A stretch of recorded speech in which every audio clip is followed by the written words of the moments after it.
नमस्कार, मैं उमेश कुमार। मैं आज मौजूद हूँ गांव खासा पठाना में। बूना ब्लॉक का गांव है खासा पठाना, और वहाँ के सरपंच मांगेराम गोदारा जी मेरे साथ मौजूद हैं।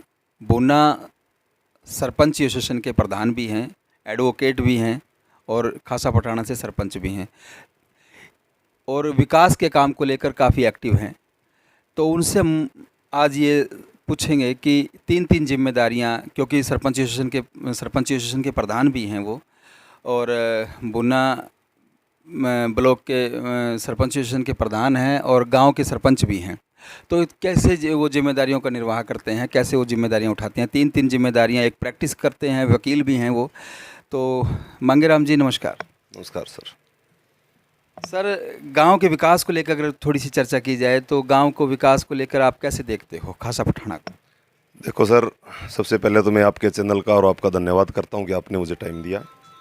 और विकास, गांव के विकास के मुद्दे पे ये लोगों ने मेरे को वोट दिए, एक तरफा मेरे को जिताया। और विकास का ही मेरा मोटिव है, मेन गांव के अंदर विकास कराना। यही है कि ज़्यादा से ज़्यादा जो भी गांव की विकास करेगी, कोई भी काम है उसको ज़्यादा से ज़्यादा तरीके से करवा पाऊँ। सर, स्कूल के अंदर देखा जाए तो जिम, ई लाइब्रेरी और वाटर कूलर का क्या प्रावधान है? हमारे गांव में अभी 2 वाटर कूलर स्कूल के अंदर लगवाए हैं। स्कूल की पहले 4 दीवारी नहीं थी, 4 दीवार निकलवाई, और उसके आगे मैंने ब्लॉकेज वगैरह लगवाए हैं अभी, और बस स्टैंड बनवाया है। और युवाओं को और बुज़ुर्गों को प्रेरित करने के लिए मैंने भगत सिंह की प्रतिमा के लिए चबूतरा बनवाया है, वो भी गांव के अंदर लगवाना है। और जो नाली खाड़ी है वो काम तो रूटीन के वो चलते रहते हैं, उसमें कोई नहीं।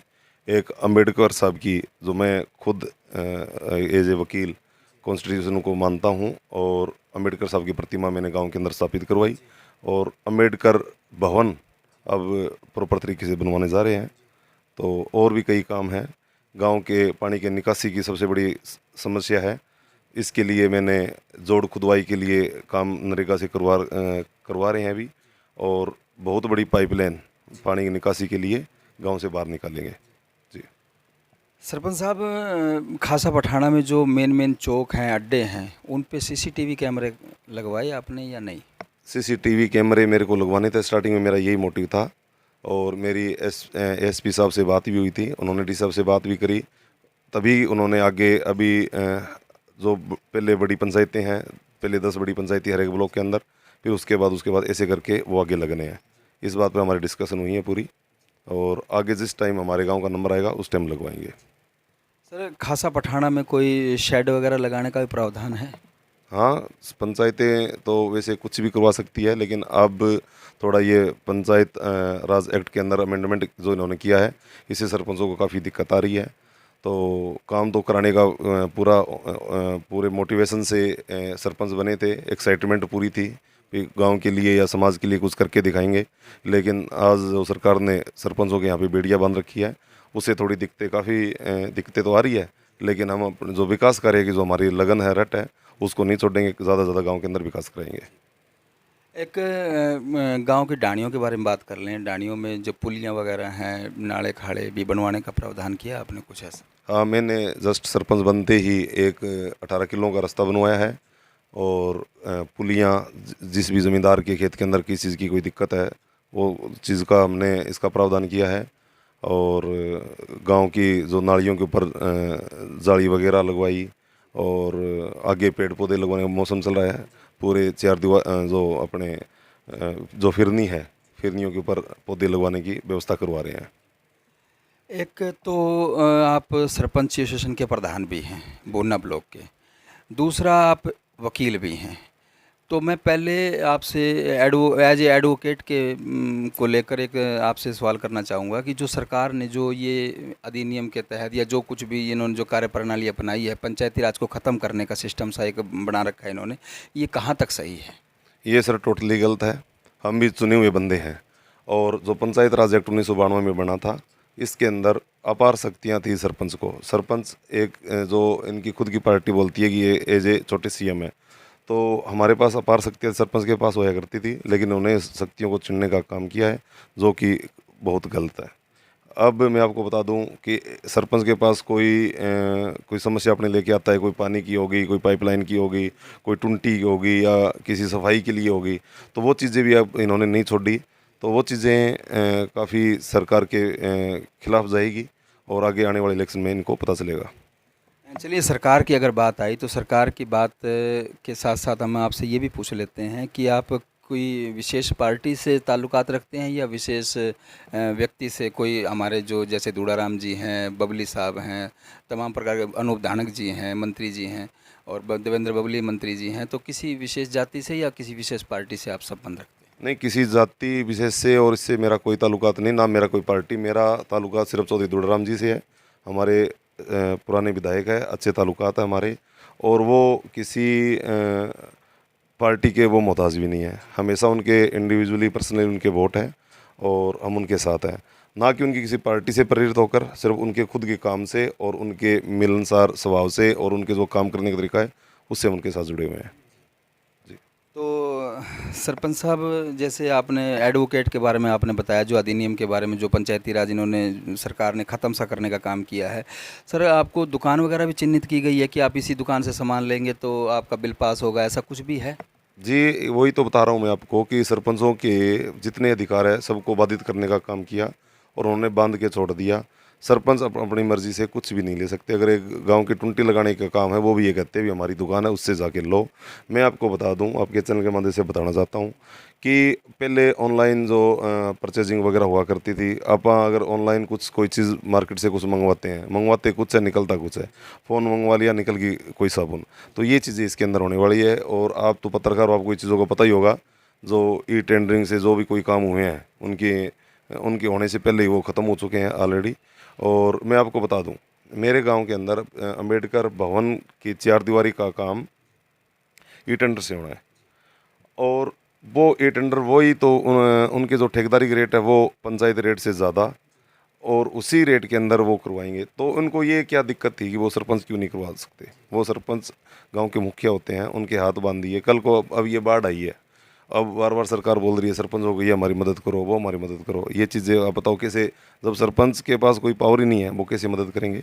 लेकिन सरपंच इसके बावजूद भी इंसानियत के नाते लगे हुए हैं, और वो एक इंसानियत धर्म है। लेकिन सरकार का हमारे ऊपर कोई दबाव नहीं है, ना हम दबाव मानते हैं। और इससे पहले हमारे पास जब इनकी रैली थी, अपने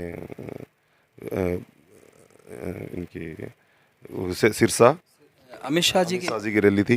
तो हमें सरपंचों को उन्होंने कहा, लेकिन सरपंचों ने वहाँ पे जाने का काम नहीं किया और वहाँ पे कुर्सियों की रैली करके गए, ना कि वहाँ पे कोई आदमी पहुँचे थे।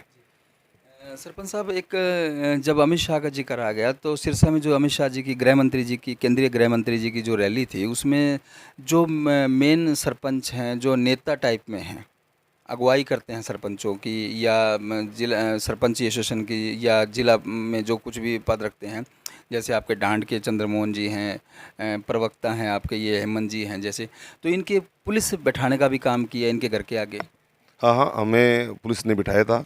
ये सरकार टोटली डरी हुई है। इनको पता था कि ये अगर देखो, हमारे गृह मंत्री जी आ रहे लग रहे हैं पूरे भारत के, तो उनको धरातल का पता होना चाहिए। लेकिन जो काम इन्होंने किया, पुलिस हमारे 3 दिन पहले मेरे घर पे आके पुलिस वेट की थी, और उन्होंने सर, आपके घर पर भी पुलिस पहुंची थी? हाँ, पुलिस पहुंची थी। अपने सीआईए स्टाफ भी पहुंचा था, पुलिस पहुंची थी। पुलिस थाना मेरे को लेके बिठाया, हमारे 8-10 सरपंचों को भी उन्होंने बिठाया था। लेकिन हमारा मतलब ये था कि हम अपनी धरातल की बातें या जो हमें सरकार के खिलाफ जो रोष है उस चीज़ को दिखाना था। लेकिन उन्होंने बहुत ही अच्छी हरकत करके हमें वहाँ पे बिठाने का काम किया। सर, जैसे एक छोटा सा सवाल है, सिरसा के अंदर जब खट्टर साहब की रैली थी तो एक सरपंच, महिला सरपंच ने दुपट्टा खट्टर साहब के पैरों में रख दिया था। एक महिला की इज्जत, आबरू एक दुपट्टा होती है, तो खट्टर साहब ने उस पर कोई रिएक्शन नहीं दिया। ये बड़ी शर्मनाक बात है, आप उसके बारे में क्या कहेंगे?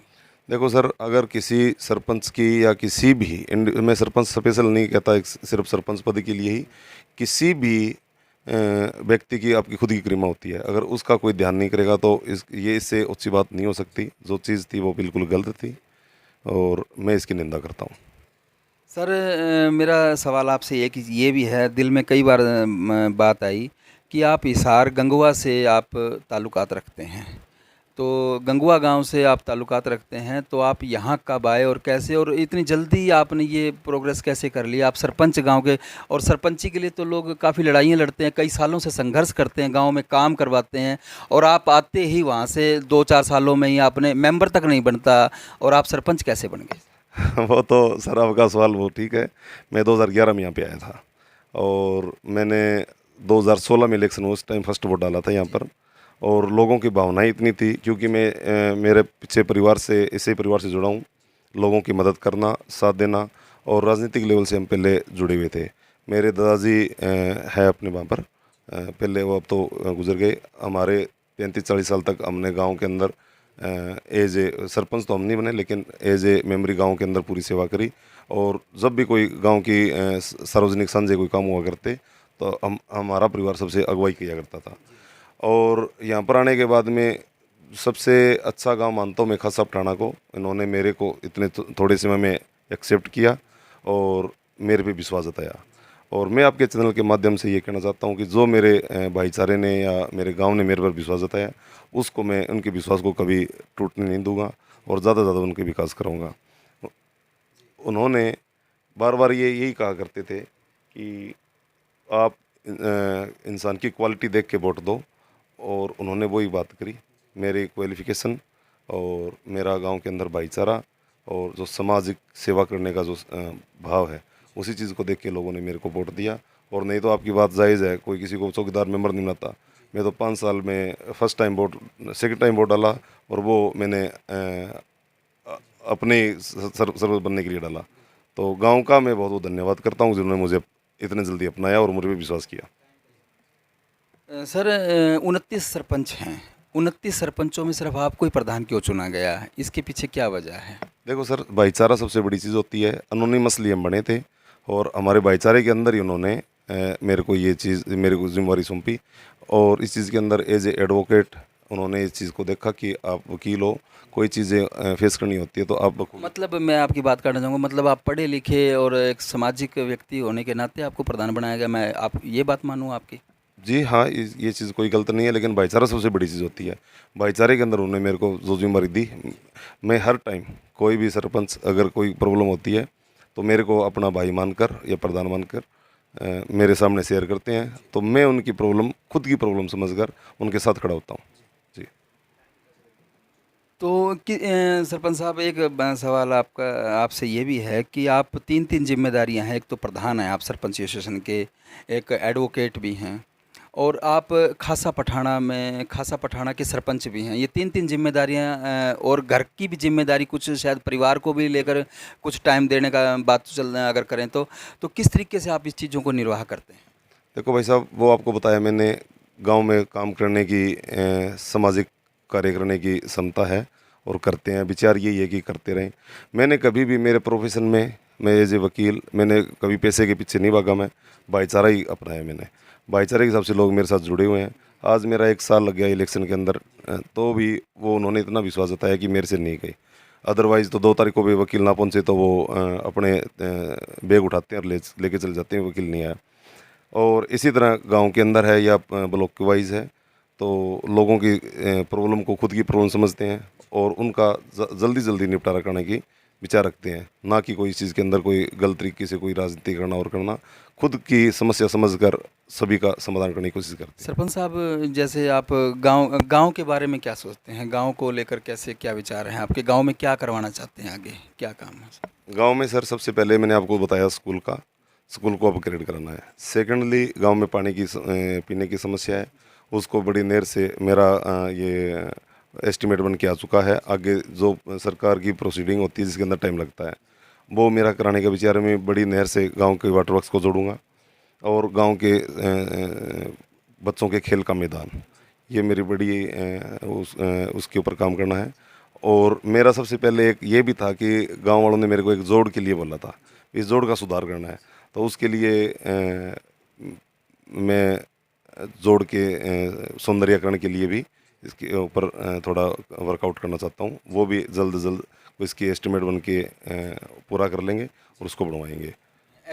स्टेडियम का कोई प्रस्ताव वगैरह भी दे रखा है? स्टेडियम का प्रस्ताव दे रखा है। स्टेडियम में जिम तो भी शायद अगले हफ्ते पॉसिबल अभी आ जाएगी। और स्टेडियम के लिए जैसे भी कोई अपने कोई स्कीम के तहत कोई बनता है तो वो मैं करवाने की देखते हैं, जैसे भी होगा जितना जल्दी हम करवाएंगे। और मैं आपको बताऊं, वही गांव के लिए आप बोल रहे हो, गांव के अंदर तो ये चीज़ें हैं कि जितना भी करवा दे उतना थोड़ा है। एक्साइटमेंट इतनी है कितना करवाएंगे कि गांव वाले तो ये कहेंगे ये भी थोड़ा करवाया। तो गांव की डिमांड ही काफ़ी होती है, लेकिन सरकार इस चीज़ को नहीं सोचती। सरकार से ना सोचो, हमारे इरादे गांव के विकास कराने के हैं, वो करवाएंगे जैसे तैसे हो, काम करवाना है हमें तो जी। गांव आपसे संतुष्ट है, आपके सरपंची से संतुष्ट है या नहीं? वो तो आप सर्वे करो और काम का सर्वे करो, पहले जो काम किए हैं उनका सर्वे करो। बस स्टैंड के ऊपर जाके देखो एक बार आप, गांव के अंदर लगेगा भी हाँ किसी गांव के अंदर आए हैं। सबसे पहले मैंने मेरे गांव के अंदर को बता दूं, 36 बिरादरी है। मैं सब 36 बिरादरी को साथ लेके चलने वाला इंसान हूँ। सबसे पहले मैंने गुरु घर के आगे ब्लॉक करके उनके आगे नतमस्तक होकर उनके चरणों में ब्लॉक समर्पित करी। और आगे एक रविदास मंदिर है, चौपाल है वहाँ पर। और जितने भी काम हर एक बिरादरी को, हर एक सिस्टम को साथ लेके चलता हूँ। और ये है कि मैं कोशिश ये करता हूँ कि हर एक व्यक्ति मेरे से संतुष्ट रहे। और ये सर्वे तो आपका है, आप जाके देखो भी कितने बंदे मेरे से संतुष्ट है। और मैं कभी ये नहीं देखता भी इस बंदे ने मेरे को वोट दिए ना दिए, वो मेरा गांव, मैं ये देखता हूँ मेरा गांव का है। मेरे अकेले गांव का नहीं, मेरे तो आस पड़ोस के गांव है। ढाणी सांसला मेरे घर से ताल्लुकात है, ढाणी भोजराज हो गए, हमारा भाईचारा है, ढाणी गोपाल है, हर एक गांव नेड़े तेड़े गांव है, बुन्ना है, अच्छा भाईचारा है हमारा यहाँ पर जी। मांगेराम गोदारा जी मेरे साथ मौजूद थे। हमने जो सर्वे किया, हमने सर्वे में भी पाया कि गांव के लोग इनकी सरपंची से संतुष्ट हैं। जो जो इनके पास क्वालिटी है, सारी चीज़ों से वो संतुष्ट हैं गांव के लोग। मैं उमेश कुमार की रिपोर्टिंग खासा पठाना से। जय हिंद, जय भारत, जय हरियाणा।